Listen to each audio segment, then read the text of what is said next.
Hello everyone, I'm the Philosopher King 2.0. Thanks for watching. Last night I tried to do a video about this and my dog interrupted and did a lot of barking. So I'm going to do it over again without worrying about him biting someone to death or something like that. We're going to talk about whether or not we're already at war with Russia, which is what I believe, and I'm going to explain that. And if we're not at war, what do we think sending Abrams tanks to the Ukraine is going to do, and whether or not we want that outcome? So, if you support our efforts in Ukraine and want us to continue that, but you don't want us to actually get into a shooting war with Russia, then you're going to want to watch this. This is the kind of thing that it's way too much to talk about. Even I'm planning on being on maybe 15-20 minutes. We'll see if others get on and um, ask questions. Maybe it'll go a little bit longer, but um, the it is a complicated topic. It's multifaceted. There's a lot of aspects to it, so we're not going to be able to meet every objections that someone might have. But if I'm saying this to nobody because nobody's logged on right this particular second. Um, Post questions in the comments at least, and I can follow up on those maybe in another live stream at some point. So let's bottom line it. Um, if you send weapons to a country that is at war with another country, what do you think that other country is going to do? How are they going to respond to that? What do you expect them to do? Or reverse it. If we're at war with a country and somebody arms our enemy, how are we going to perceive those folks? And just choose whatever you want. You can go to Vietnam where um, China was supplying weapons to um, the communists that were there, and we didn't look too fondly at that. Now, we did not end up declaring war on China during that time. Um, but it's something that it was noted, and if you imagine that it could have escalated any further, so if China didn't just send supplies and advisors and that kind of thing, but began actually.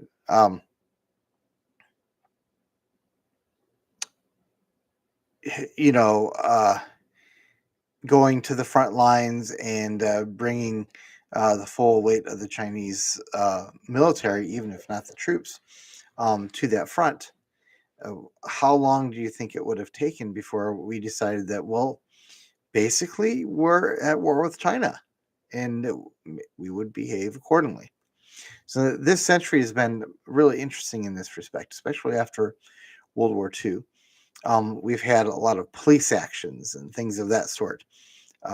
Nobody wants to do a formal declaration of war anymore because it's too fraught with complications at the international level. You declare war, and a whole bunch of laws come into effect that didn't otherwise apply. And I know that's the case in our country, and I'm sure it is other places too.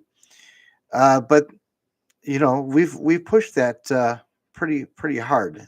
Trying to obscure our war like behavior under police actions or um, whatnot. And isn't that what Putin did by calling it a special military action? Right? He didn't declare war either, but it sure as hell looks like war, doesn't it? The Ukrainians would perceive it as war, right? So we can play that game, we can dance that dance, but eventually the facade drops and it's go time. It's you have to decide, you're gonna just keep going on the status quo, or are you gonna step up and fight back on equal terms.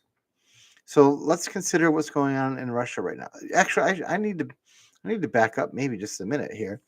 Um, I'm not necessarily I'm not trying to be anti-Ukraine here. I mean, that's not my goal. Um, I'm perfectly fine with the line that Russia shouldn't have invaded. Okay, that's fine. Um, and maybe humanitarian aid would have made sense. But even though Biden said that there was no situation that we're going to put boots on the ground, I mean, we already do have boots on the ground. I'm sure of it. Um, even if in the back lines, but come on, you don't really. I'm sure we get forward observers and that kind of thing. Now I'm sure they're being very discreet about it. But at any rate, we have that promise at least that it's not going to be um, the kind of thing where we put Americans in harm's way. That's the promise.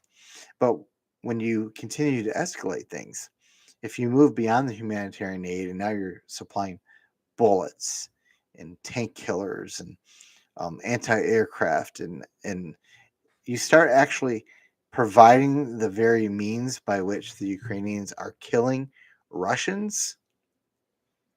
Think about that. We're providing munitions that are killing Russians.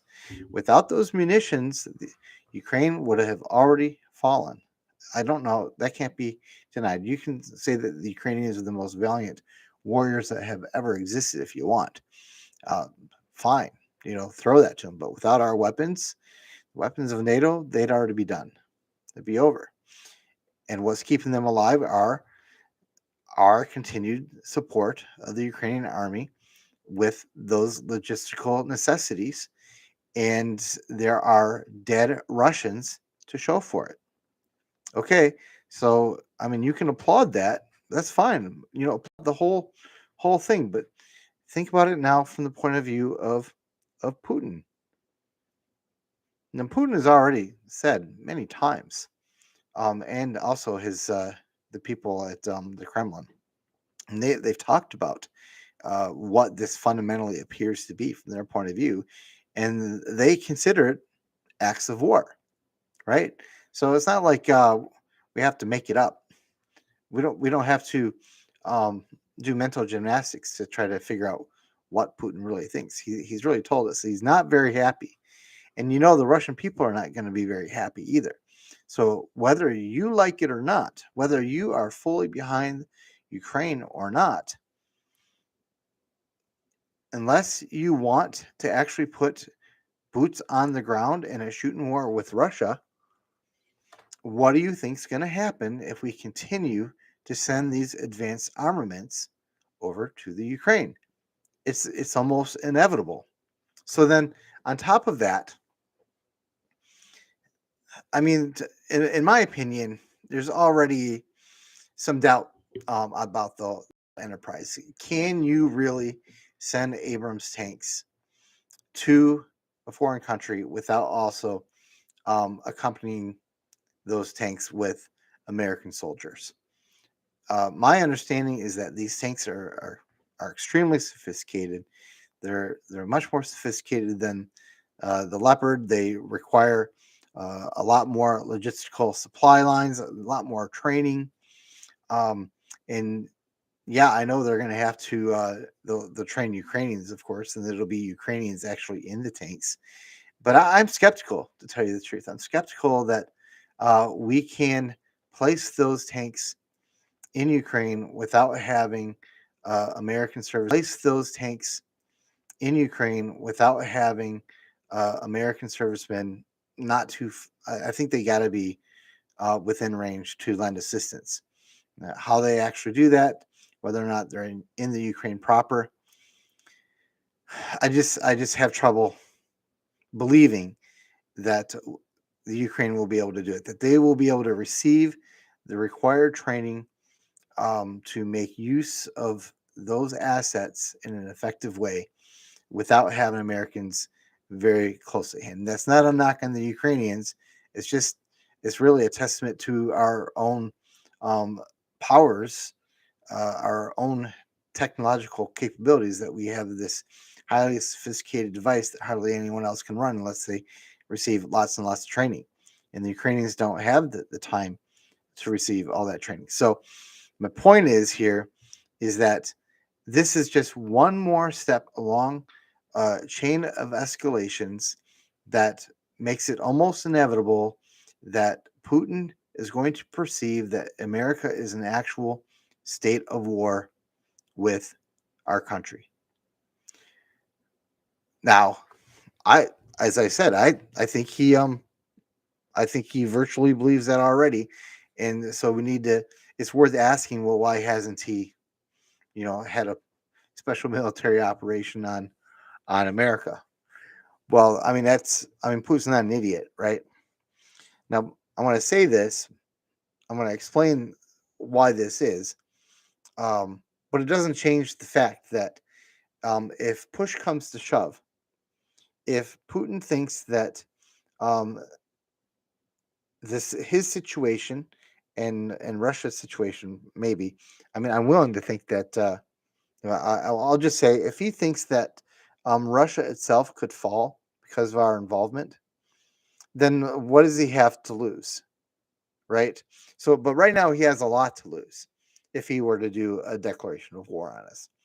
And if we just look back through history at situations where countries have tried to get one over on us in this way, right? Pearl Harbor, big mistake, right? That was a huge mistake. Um, the Japanese miscalculated, and they learned something about the American people, and America learned something about the American people. And you just don't sneak up on Americans and kill 3,000 of them. It doesn't end very well. We saw that lesson again after 9/11, right? They come in, they kill some 3,000 people. And, what do we do? What's our response to that? Well, we figure, well, we'll just sort of destroy Afghanistan, and then, we're not quite enough happy with that. Let's destroy Iraq too. What else can we destroy? If we just sort of look around for countries to destroy, and I'm not necessarily saying this for the best. I'm just saying this is the way we are. If you come and kick us when we're down like that, when we're minding our own business, we're going to come back swinging, and we're going to lay you out, and we might forget what we're doing for a little while, and you don't want that. And if there's any country that I think has really learned that lesson, it's not Russia, actually. Although I'm sure Putin has, it's China, right? Because while this is all going on, China is eyeing Taiwan, and they are not going to foolishly do something that awakens the American giant. But maybe I'll talk about that a little bit more, because it is related to this whole thing. But certainly Putin knows this, so he's not going to do something like that, right? He's not an idiot. But that doesn't mean he's going to play nice forever. He does have nuclear weapons, so he has that. So the question is, how far can we push Putin before he decides that he has nothing left to lose, so he may as well just go for the whole shebang? Well, I would say that it might not be the whole way, but putting Abrams tanks on the ground in Ukrainian hands, killing even more Russians, that's closer. That's closer than it would have been if we hadn't done that. Same with all the HIMARS and the javelins and all that stuff. It just sort of keeps accelerating. And what you have with all this is a mounting pile of Russian dead due to American armaments, NATO armaments. So it doesn't matter what you want. It doesn't matter if you like it. It's totally irrelevant. What matters is what Putin's calculus is. And you might think he's a crazy guy who's completely irrational and is not going to be able to put two and two together on this. And I ask you, how does that make it better? Right? How so we're going to go toe to toe. So we're going to go toe to toe with a guy who's completely lost his mind, who also has nuclear weapons. That's better. I mean, wouldn't we want to not do that? I'm just, I'm sorry, but it kind of reminds me of an argument that I've heard on occasion about the existence of God, about how God is you don't want to believe in God because the God of the Bible is this really bad, horrible entity, just wipes out whole civilizations and stuff, and blah blah blah. And it's um yeah, but that actually has nothing to do. Maybe you believe that, maybe it's true. Even we'll just say, but it has nothing to do with whether or not he exists. If he exists and he's this tyrant that's going to lay waste to civilizations that don't believe in him, and there's nothing that can stop him, then I would say your best interest is just to go along with the dude. You know what I'm saying? It's kind of the same thing here. If you think Putin is a madman, who is going to be completely irrational from start to finish, you don't want to push him. That's not what you want. So that's then becomes where, of course, it becomes a little bit more complicated, right? Because you don't really want a madman, and I'm not saying that I believe he is a madman. I think that's not the right way to look at it. But you don't want a madman. We'll just stay with that assumption. Um, Running rampant across the fields of Europe. Eventually, you want to put a stop to that. I, I mean, I see the reasoning. I see the argument for that. But the question has to be, as Americans, I'm talking, okay, as Americans, um, to what extent is it in our national interest to be at the front of the effort to stop that person? Okay, and I think this is a very extremely important question, um, and one that is not getting asked nearly enough. In my opinion, the people who should be dealing with this most forthrightly are the ones who whose national interests are much more um, the target of Russia's efforts. So this would be Poland, and I don't know. Has anyone else noticed Poland seems to be chomping at the bit to actually go to war with Russia? You kind of feel like they want it. It's the way it seems to me. Um, anyway, or Germany, or even England. I mean, this is their backyard. It's not our backyard. You know, so Germany said they're not going to let their leopards go to the Ukraine unless we send our Abrams tanks. That's kind of a NATO thing. Um, but why is this our business? I can see why it's Germany's business, right? I can see why Germany is going to want to repel Russia and bloody its nose and keep it at bay, and preferably push it back out of the Ukraine. I see Germany's interest, but I don't exactly see where ours is. You know whose interest I really see in Ukraine right now? President Biden and Burisma and Hunter Biden. It seems to me like they have a lot of money riding on the line here, and they don't want their investments to be um, what would be the word, destroyed or confiscated. I mean, seriously, are we supporting what's going on in Ukraine because it really is in national interest, or are we as a country doing what we're doing because it's in Biden's financial interests? I mean, has anyone asked that question? I honestly can't say. I've seen a lot of skepticism about Ukraine, and certainly some people have alluded to it. But I mean, has anyone put it that directly? I mean, we know at this point for a fact that Hunter Biden was making money hand over fist in the Ukraine, had these very deep financial deals going on, and we know. I mean, come on, you know that the big guy is Joe. and you know it, and he's also getting fat rich from it. Are we supporting what's going on in the Ukraine because it's in our United States national interest or because it's Joe Biden's interests? Here's a side question. Is there any way to know the difference? How can we really know? Now it is, I would say, fairly indisputable that it's in Poland's national interest, it's in Germany's national interest, it's in Finland's national interest, right? Those make sense. This should be something that they're doing. They shouldn't be able to leverage their tanks against our tanks. I don't understand that. That doesn't make sense to me. Ukraine is not part of NATO. So uh, let me say it again. Ukraine is not part of NATO. In fact, if not for the fact that the West was so insistent on having the Ukraine join NATO, this probably would never have happened. In fact, I'm very confident of that. This you could say, I think fairly and rightly, this is our fault. That it's like it's not Russia's fault. No, I know there. I said it. We pushed the Ukraine to join NATO. Putin said that is something he was never going to allow.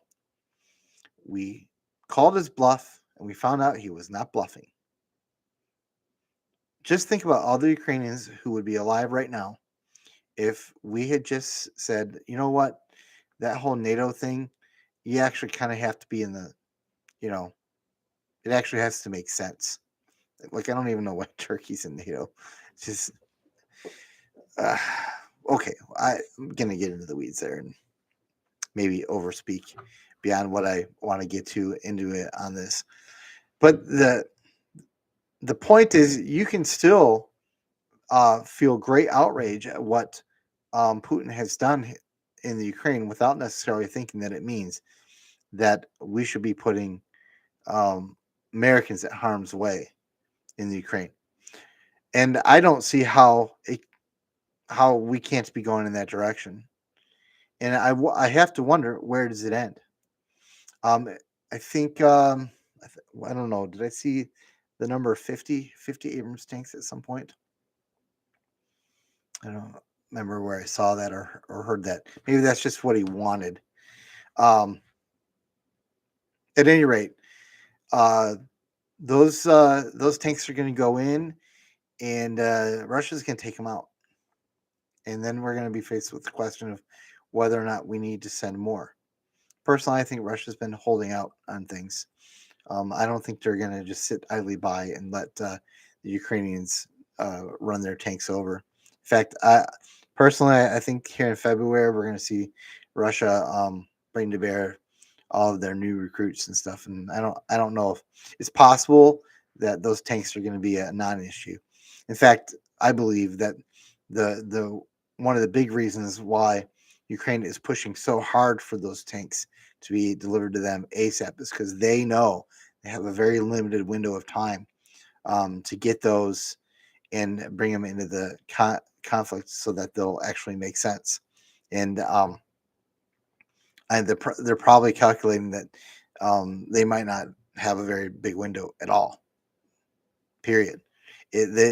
Ukraine might be thinking that um, if they don't get those tanks within the next month or two, and I think I heard that they could do it with the Leopards, not certainly not with the Abrams, but the next month or two, then there's no point in the tanks at all because Ukraine's just going to get rolled and it'll be over.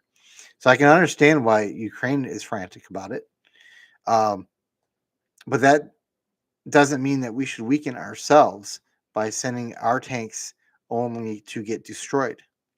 And so I'm just going to bring this back around. I'm now at almost 25 minutes, and I don't want this to go longer than 30 minutes. I said at the very beginning that this is there's just too much stuff to talk about, and we have to take one little piece at a time, and each piece will probably be an hour or so.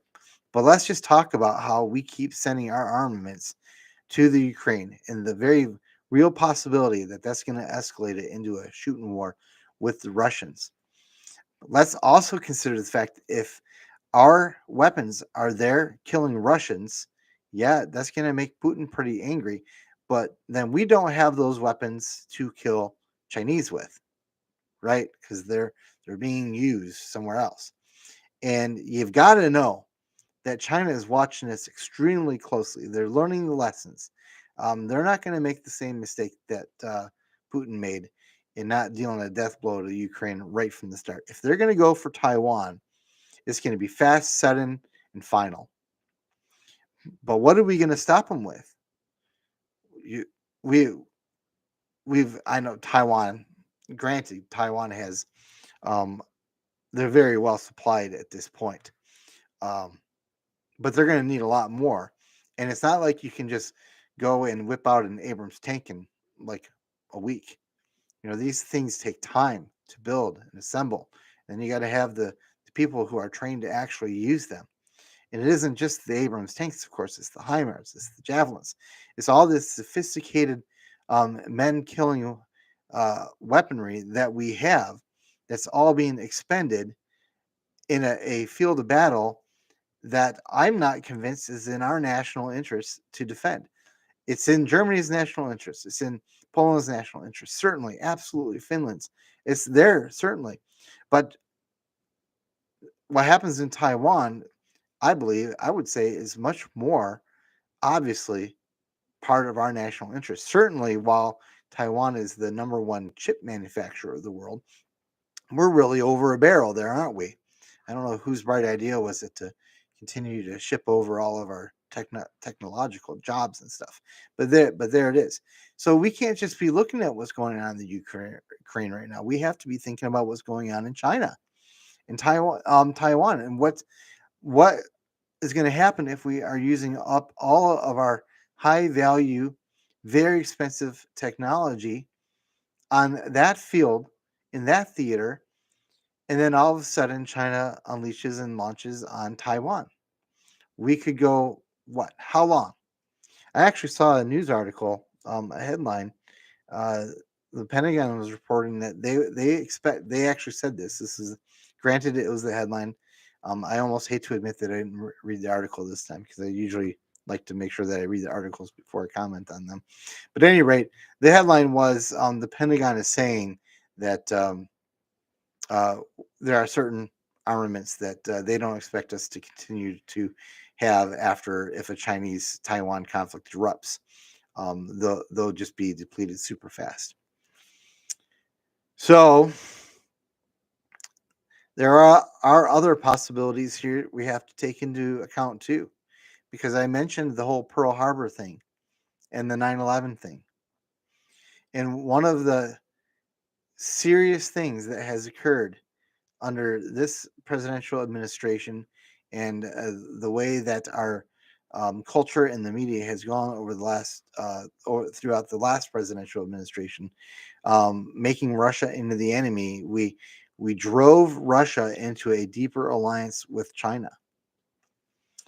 Well, the only way that any country or any enemy would ever try to take us out now is if they believe that they could do it in one swell swoop. And that scares me a little bit because I know that they know that, right?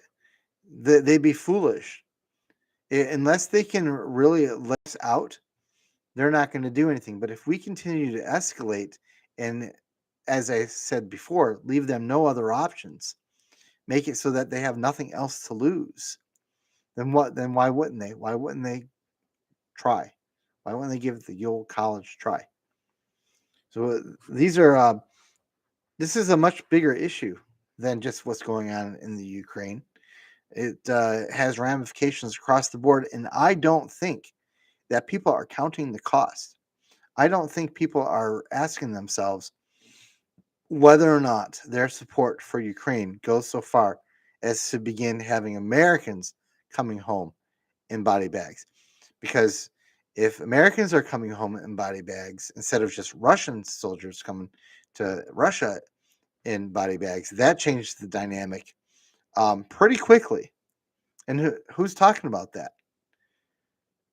Biden says it's not going to happen. All right. Well, so I've had up on the screen here this entire time. This is about the Lusitania. If you're not familiar with the story of the Lusitania, you should look it up. Closing this out right here. So this is kind of what I'm getting at. With it doesn't matter what you intend. A great deal of it matters what the results are. So in this case, um, the British thought that they could get away with transporting war. It says there 173 tons of war munitions and ammunitions. They thought they could get away with that by putting it on a passenger ship. Maybe that was a reasonable argument. Maybe maybe they're like, well, we're not really at war. Or all we're doing is shipping stuff along. Um, we're just transporting and got all these civilians on here. Surely no one would sink it, right? It just wouldn't be reasonable. Well, guess what? They did. They did sink it. And on here, how many died? Oh, it was a lot. Doesn't doesn't really matter. The point is, a lot of people died, including a lot of civilians. And you might think that the Germans acted irrationally, but it didn't matter. And the sinking of the Lusitania was a catalyst for changing and shaping the public opinion regarding Germany in World War One, and would eventually culminate in Americans going to war against Germany in World War One. It's hypothetical, right? What would we have gone to war if not for the sinking of the Lusitania? Obviously, those things are really hard to reconcile. I mean, who knows, right? But it definitely was a catalyst. It was a factor at the very least, and a lot of Americans died there. And it's really,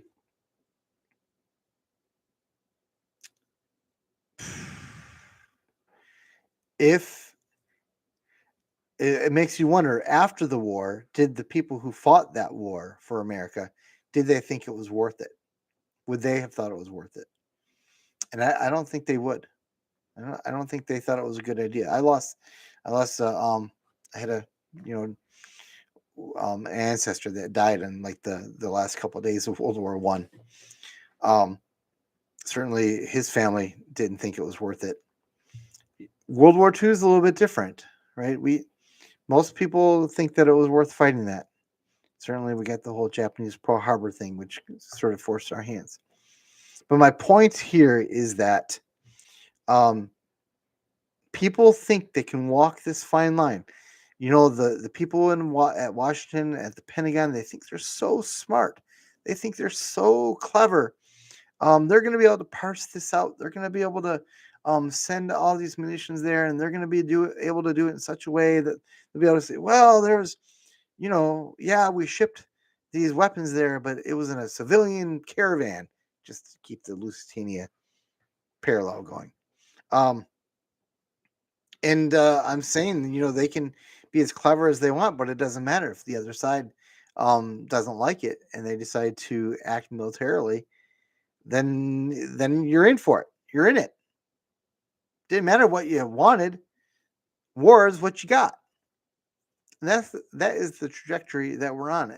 And I have to tell you that I don't like what happened to the Ukrainians. I don't necessarily think that I'm being very patriotic for the Ukrainians if I want to fight the Ukrainian war to the last Ukrainian, right?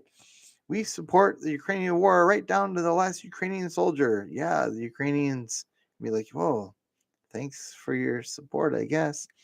I